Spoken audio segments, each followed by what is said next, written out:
Hi குட்டீஸ், welcome to classic mini stories. இன்றைக்கி ஒரு குட்டி கதை கேட்போமா? அதுக்கு முன்னாடி என் சேனலை சப்ஸ்கிரைப் பண்ணாதவங்க சப்ஸ்கிரைப் பண்ணிக்கோங்க. ஓகே, ஸ்டோரிக்குள்ளே போகலாமா? ஒரு காட்டில் ஒரு 3 குட்டி பிள்ளைங்க வந்தாங்களாம். அதில் ஒரு பையன், ஒரு பொண்ணு, அப்புறம் ஒரு குட்டி பாப்பா.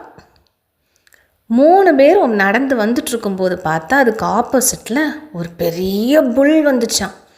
இவங்க 3 பேரும் அதை பார்த்துட்டு பயந்து இந்த 3 குட்டி பிள்ளைங்களும் ஓட ஆரம்பித்தாங்க ஒரு குகைக்குள்ளே.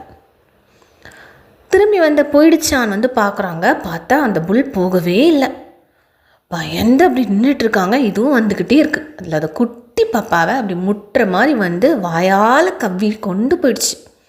இந்த 2 குட்டி பிள்ளைங்களும் அவங்களோட அப்பா அம்மாட்ட போய் சொல்கிறாங்க, இந்த பையனும் பொண்ணும், இப்படி நம்ம குட்டி பாப்பாவை தூக்கிட்டு போயிடுச்சப்பா அப்படின்னு. அப்பா ஓடி அந்த புல்லுடைய வாயில் டக்குன்னு அடித்து பாப்பாவை தூக்கிட்டாங்க. ரொம்ப சந்தோஷமாக இருந்தாங்க. அதுதான் இந்த கதை. இப்போ நல்லா பார்த்தீங்க அப்படின்னா, நமக்கு ஒரு கஷ்டம் வரும்போது ஃபஸ்ட்டு நம்ம யார்கிட்ட சொல்லணும்? நம்மளுடைய அப்பா அம்மா கிட்ட தான் சொல்லணும். எல்டர்ஸ் கிட்ட ஃபஸ்ட்டு சொல்லணும். அப்பா அம்மா பக்கத்தில் இல்லை அப்படின்னா பெரியவங்க யாரோ, இல்லை ஸ்கூலில் இருக்கீங்கன்னா டீச்சர்ஸ்டே இருந்தாலுமே ஃபஸ்ட்டு ஏதாவது கஷ்டம் வரும்போது அவங்கக்கிட்ட தான் போய் சொல்லணும்.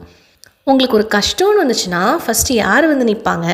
நம்மளுடைய அப்பா அம்மா தான் ஃபஸ்ட்டு நிற்பாங்க. ஸோ நம்ம அப்பா அம்மா நிறைய ஹெல்ப் பண்ணியிருப்பாங்க, அதை யாரும் மறக்கக்கூடாது. அதனால் நம்மளும் என்ன பண்ணணும்? அப்பா அம்மாவுக்கு திரும்பி நம்ம ஹெல்ப் பண்ணணும். குட் பாய் குட் கேர்ளாக இருக்கணும். சரியா?